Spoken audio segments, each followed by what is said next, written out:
keep striving for, things that you haven't done, things that you would still like to do.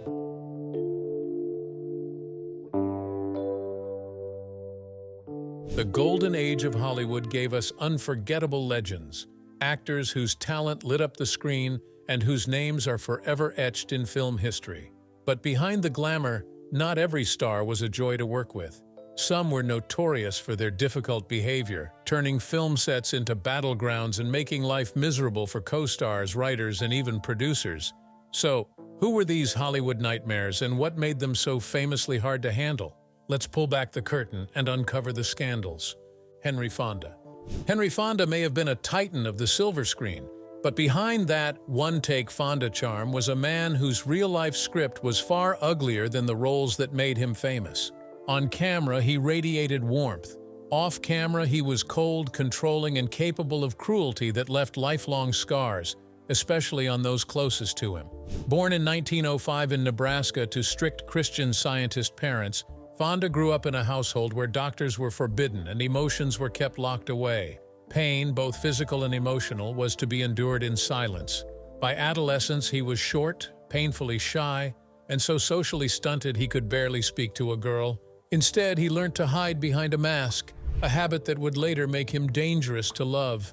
When he finally found his footing at the Omaha Community Playhouse, encouraged by Dodie Brando, Fonda immersed himself in theater. But even as his talent soared, so did his discomfort. He hid his embarrassment behind total immersion in his characters, never truly letting anyone see the real man. That included his first wife, actress Margaret Sullivan. The two wed on Christmas Day, 1931, but their passionate personalities combusted quickly. In one infamous fight, Sullivan dumped a pitcher of ice water over Fonda's head in public. The marriage limped to an end in just 2 months. His second marriage to socialite Frances Ford Seymour looked picture-perfect, with 2 children, Jane and Peter, and a Hollywood career in full swing. But when Fonda left for Welly II, the emotional distance he had always carried hardened into stone. He returned colder, prone to volcanic outbursts, and incapable of expressing love. Jane recalled believing she had to be perfect to be loved. Peter said he did not hear "I love you" from his father until he was elderly. Frances, meanwhile, struggled with bipolar disorder. Rather than stand by her, Fonda carried on a long-term affair with a woman 2 decades younger. In 1949, he asked Frances for a divorce, openly admitting it was so he could marry his mistress. Within months, Frances checked herself into a psychiatric hospital. On April 14, 1950, just days after her 42nd birthday, she took her own life. What followed sealed Fonda's reputation for coldness. He told his children their mother had died of heart failure, barred them from attending her funeral, and even canceled all household subscriptions to hide the truth. But the lie did not hold. One day in study hall, Jane stumbled across a magazine article and learnt the devastating reality her father had tried so ruthlessly to bury. This revelation was just one among many dark stories from Hollywood's golden age, where the silver screen's glamour often masked brutal realities. Take Wallace Berry, for instance. Wallace Berry. Wallace Berry might have played Hollywood's favorite on-screen villain, but off-screen he was worse, meaner, pettier, and downright cruel. With a face that didn't exactly scream leading man, Berry made a career out of playing brutes in films like Grand Hotel, Treasure Island, and The Champ. The problem? He didn't have to stretch much for the role. Born on April Fool's Day in 1885, Berry seemed destined to make a mockery of anyone who trusted him. He ditched school young, ran away from home, and bounced between jobs until landing with the Ringling Brothers Circus at 16.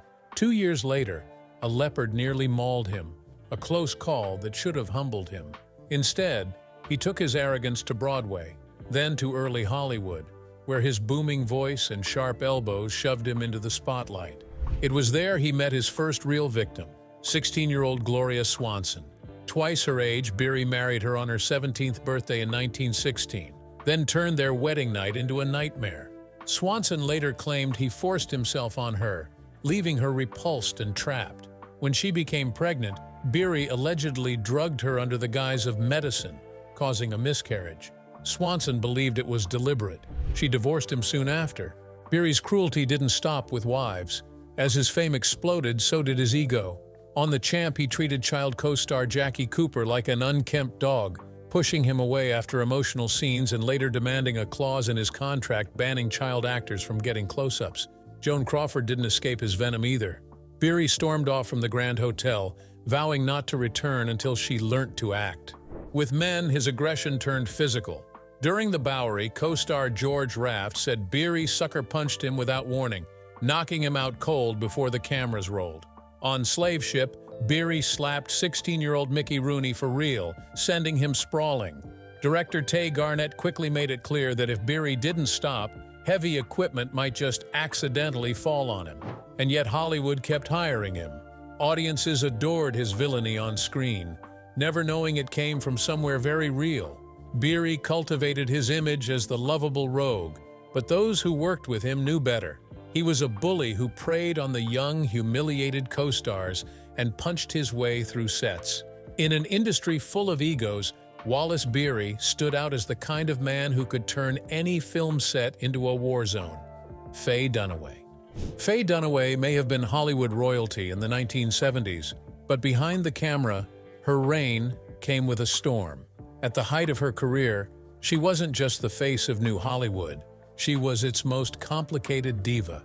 From the tangled tragedy of Evelyn Mulwray in Chinatown to the razor-sharp ambition of Diana Christensen in Network, Dunaway cemented herself as an icon of the era. These weren't just roles, they were cultural lightning strikes, redefining what female characters could be on screen. But while audiences were mesmerized, the people working with her often found themselves trapped in her orbit, and not in a good way. Chinatown was a cinematic earthquake. Its shadowy plot and infamous "My Sister, My Daughter" revelation are still considered one of the most shocking moments in film history. Dunaway's performance was incredible, but her off-screen clashes left deep scars. Director Roman Polanski and Dunaway locked horns in one of Hollywood's most notorious feuds. Stories of screaming matches, artistic standoffs, and even an infamous incident involving a thrown cup of liquid have become industry legend. Her on-set volatility didn't stop there. Jack Nicholson, her Chinatown co-star, branded her the dreaded Dunaway, sometimes shortening it to just Dread, a nickname that said everything about the strain she caused. Her reputation spread quickly through the industry. Whether it was Bonnie and Clyde, 3 Days of the Condor, or Network, she became known not just for her dazzling performances, but also for an unpredictable, often hostile working style. Bette Davis, herself no stranger to Hollywood feuds, didn't mince words, calling Dunaway one of the worst people she had ever worked with, a damning statement from a woman famous for her own unshakable personality. To some, her uncompromising nature was simply the mark of an artist unwilling to settle. To others, it was pure toxicity, filled with tantrums, impossible demands, and icy detachment that made collaboration a nightmare. Directors and co-stars walked on eggshells, never sure if they would get the genius performer who could command a scene with a single glance or the combustible force who could derail a day's work. Kirk Douglas. Kirk Douglas wasn't just the ragman's son who clawed his way to stardom. He was a Hollywood powerhouse with a reputation for breaking rules, hearts, and, if whispers are to be believed, much more. Behind the heroic roles and the million-dollar grin was a man whose personal life left a trail of messy entanglements, bitter feuds, and chilling accusations. Douglas's beginnings were brutal. Born Isur Danielovich in 1916 to Russian Jewish immigrants, he grew up in grinding poverty under a drunk, violent father who wasted what little money he had on booze. Douglas learned early that survival meant fighting for every scrap, and he carried that ruthless hunger into Hollywood. One of his earliest romances was already disturbing. At just 14, he was seduced by his English teacher, Mrs. Louise Livingston, who moved their poetry sessions from the classroom to her home, eventually sleeping with him. While Douglas would later romanticize this relationship, the imbalance of power was undeniable, and it arguably shaped the entitled, predatory streak that followed him through adulthood. By the time he became a star, Douglas was notorious for his relentless womanizing. Co-stars, extras, and young hopefuls weren't safe from his advances. He thrived on conquest, sometimes juggling multiple women at once, and often blurred the line between seduction and harassment. His marriage to Ann Bidens didn't slow him down. She reportedly accepted his infidelities as part of the deal. Then came the dark cloud that never fully lifted, the Jean Spangler case. In 1949, the young actress vanished after appearing in Douglas's film Young Man with a Horn. Her purse, found near Griffith Park, contained a note. "Kirk, can't wait any longer, going to see Dr. Scott." Spangler was pregnant. Douglas, one of Hollywood's most infamous womanizers, insisted he wasn't the Kirk in question, and police took him at his word. The case went cold. The mystery was never solved. And then there's the Natalie Wood allegation, the most explosive and disturbing accusation tied to Douglas. In 2021, long after his death, Wood's sister publicly named Douglas as the man who assaulted Natalie when she was just 16. The attack, allegedly during an audition at a hotel, was said to have left her terrified and sworn to silence under threat. While Douglas never faced charges and the story remains unproven, the claim ripped apart the carefully crafted image he had built. Kirk Douglas changed Hollywood, yes, but the same ambition and ego that helped him wrestle control from the studio system also fed a legacy laced with scandal, cruelty, and shadows. For all the applause he earned on screen, the whispers about what happened off it refused to fade. Errol Flynn. Errol Flynn didn't just play Hollywood's swashbuckling hero, he lived like the villain everyone pretended not to see. With a face built for movie posters and a libido built for disaster, Flynn left a trail of scandals so thick that the truth didn't even need embellishment. Born in Tasmania in 1909 to a brilliant but rigid father, Flynn was trouble from day one. He burnt through elite schools like cigarettes, expelled for theft, fighting, truancy, and, in one particularly sordid case, for carrying on an affair with the school's much older maid. He was only a teenager. Already engaged to a society girl, his academic future evaporated, replaced by a restless hunger for money, women, and chaos. After failing at mining in Papua New Guinea and narrowly escaping a murder conviction after shooting a tribesman, Flynn drifted toward acting. He got his first taste of the spotlight in a low-budget Australian film, but true to form, he managed to get himself fired from Britain's Northampton Repertory Company for shoving a female stage manager down the stairs. In Hollywood, that kind of behavior wasn't a deal-breaker. It was practically a resume booster. Warner Brothers snapped him up. Flynn's rise was meteoric. Captain Blood in 1935 and The Charge of the Light Brigade soon after. But behind the scenes, he was a grenade with the pin pulled. His marriage to French star Lily Demita was an endless loop of screaming matches, public humiliation, and thinly veiled threats. On set, he spewed racist tirades and held the studio hostage for more money. Jack Warner gave him raises instead of pink slips. Then came 1942 and the scandal that should have ended him. Two 17-year-old girls accused him of statutory R.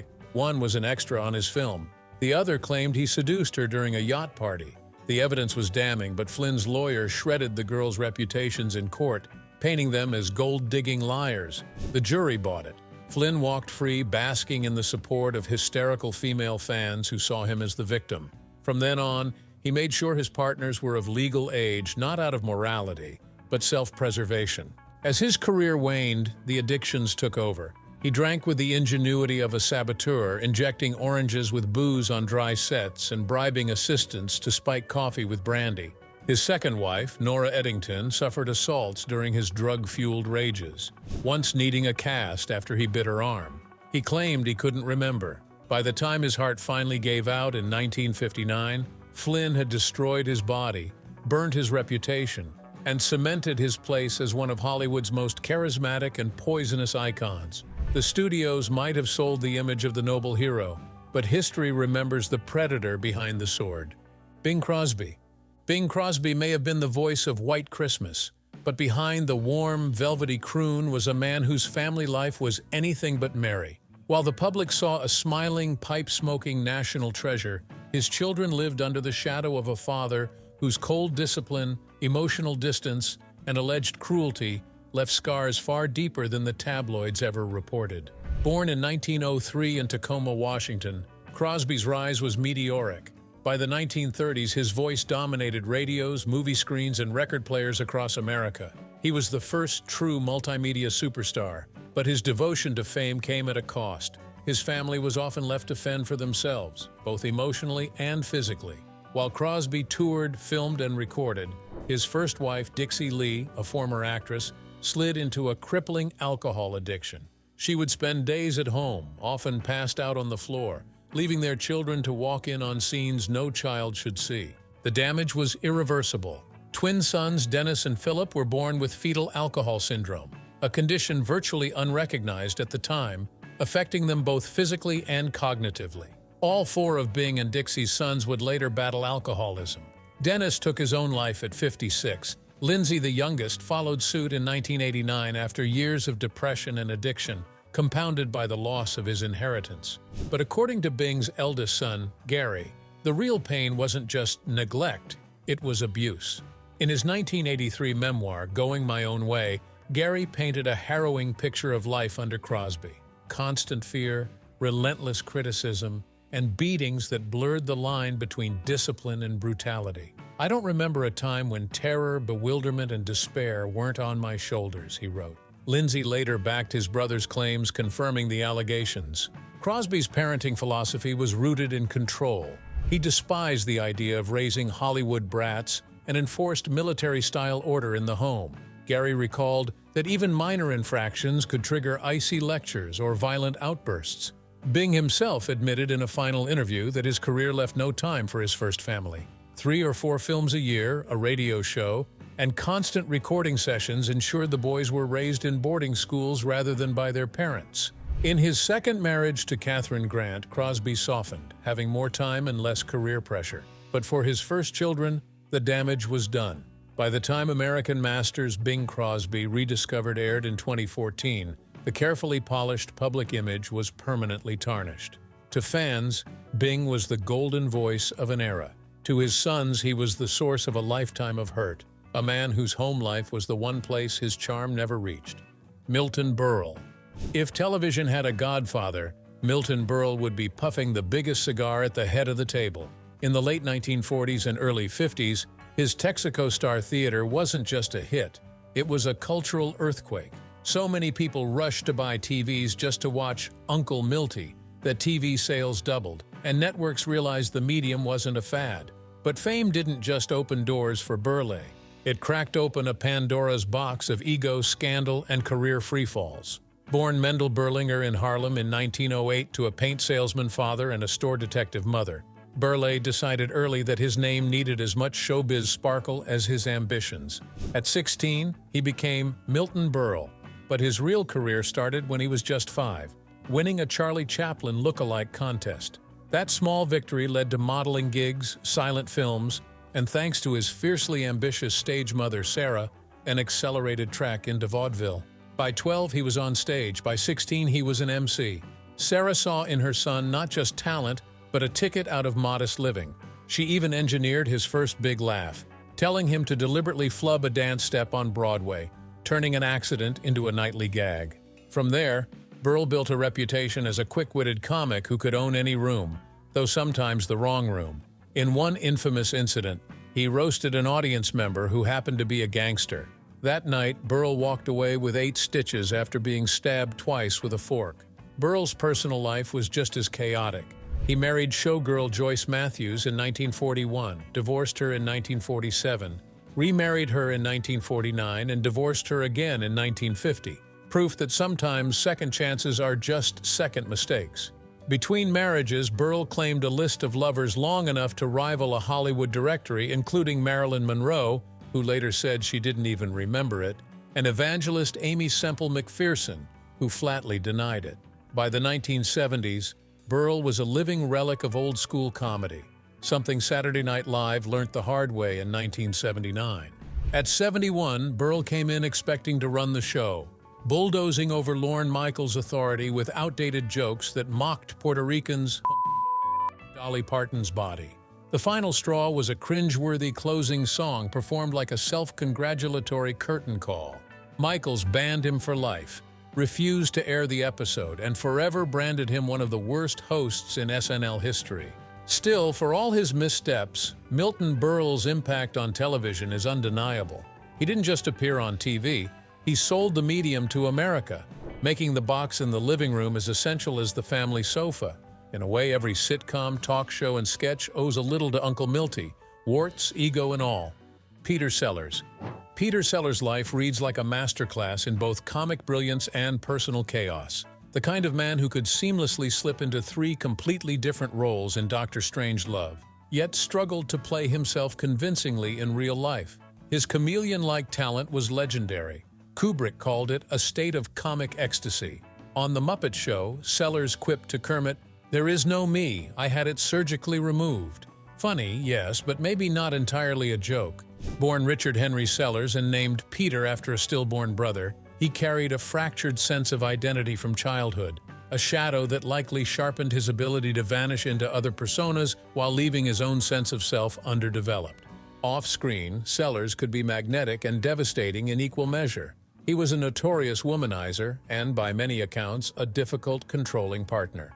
His second wife, Britt Ekland, just 21 when she married the 38-year-old star, later described their marriage as psychologically and physically abusive.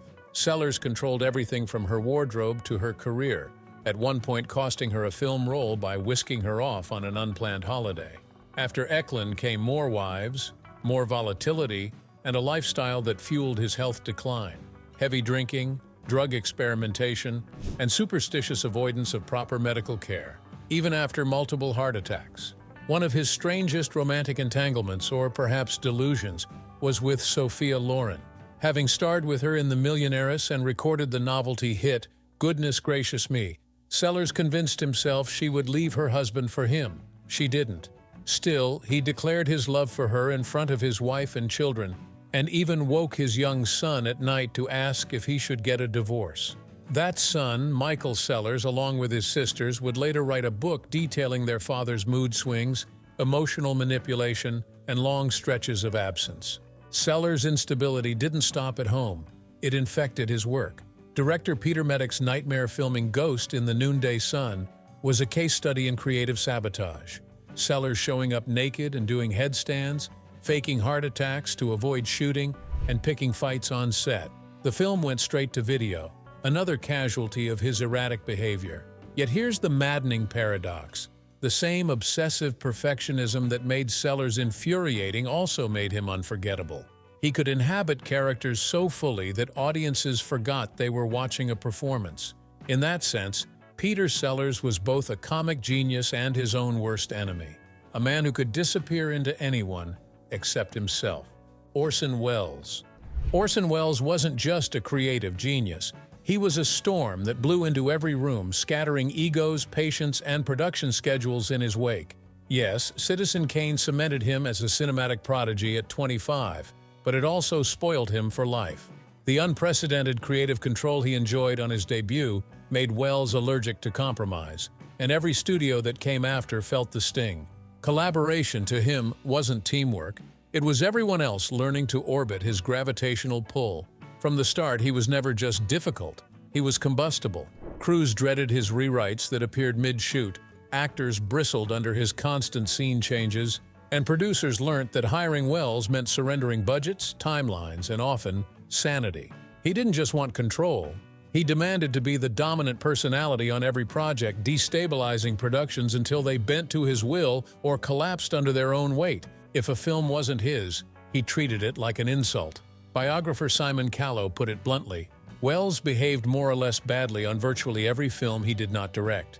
He would saunter onto set late, override the actual director, and offer unworkable improvements while the crew looked on in disbelief. To Wells, anything not under his direct command was second-rate, and he acted accordingly. And his sharp tongue could cut just as deep as his power plays. Alfred Hitchcock? Egotism and laziness. Woody Allen?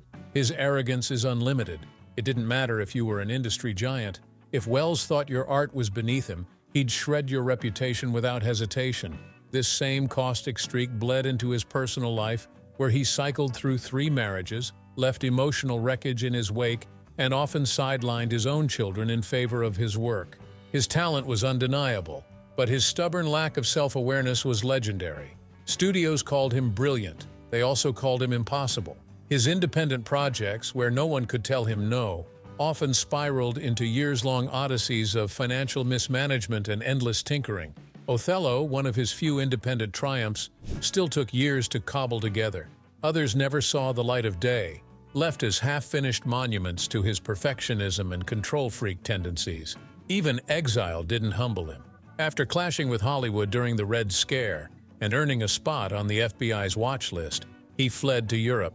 Yet whether in Los Angeles, Paris, or Rome, his reputation followed. A man whose genius was matched only by his capacity to sabotage himself and everyone around him. Wells might have changed cinema forever, but behind the curtain, he was a one-man wrecking crew, a visionary who saw every set as his kingdom, every colleague as a pawn, and every disagreement as a war he had to win. Mickey Rooney.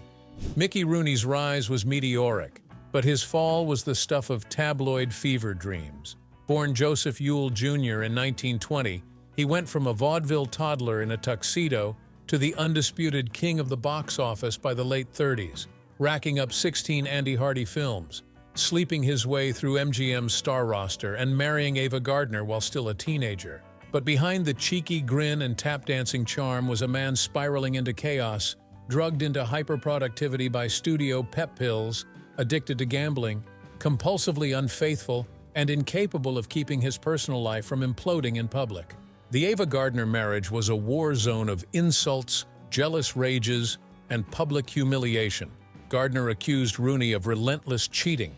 Rooney retaliated with crude boasts about his conquests, mocking his wife in front of others. When she finally walked, MGM scrambled to bury the scandals, desperate to keep America's wholesome teen idol from being exposed as a Hollywood predator. His addiction to studio-prescribed stimulants and sedatives followed him into his 70s, nearly killing him more than once. His career after One Two never recovered its former glory. Dropped by MGM, Rooney bounced from B-grade noir to disastrously misjudged roles, none more infamous than his grotesque yellow-faced caricature of Mr. Yunioshi in Breakfast at Tiffany's. The performance, lambasted as one of Hollywood's most racist portrayals, became a black mark that followed him for life. Financial ruin hit hard. Decades of reckless gambling and bad investments left him bankrupt twice, despite periods where he was earning $65,000 a week. "I pissed away millions," he admitted near the end. But the darkest chapter was his fifth marriage to beauty queen Barbara Ann Thomason. Rooney's adultery sent her into the arms of Serbian actor-stuntman Milos, a man with a shady past and volatile temperament. Rooney demanded she end the affair. She reluctantly agreed. The next day, she and Milos were found dead in Rooney's home, Barbara Ann shot in the jaw, Milos with a bullet in his head. Police ruled it a murder-suicide, but Hollywood whispered darker theories. Rooney, hospitalized that night for a blood disease, was sedated and unaware. Yet rumors persisted of revenge killings and mob ties. He claimed her death shattered him. "I died when she did." By his final years, the one-time box office king was working cheap pantomimes, tormented by an abusive stepson who stole his money and allegedly withheld food and medicine. Mickey Rooney's story is less about fading stardom than about self-destruction. A cautionary tale of what happens when raw talent meets unchecked vices and Hollywood stops protecting its own. Which Golden Age actor do you think was so difficult to work with? Share your thoughts with us in the comments below. Don't forget to like, share, and subscribe. Also, click the next video shown on your screen. You will enjoy it.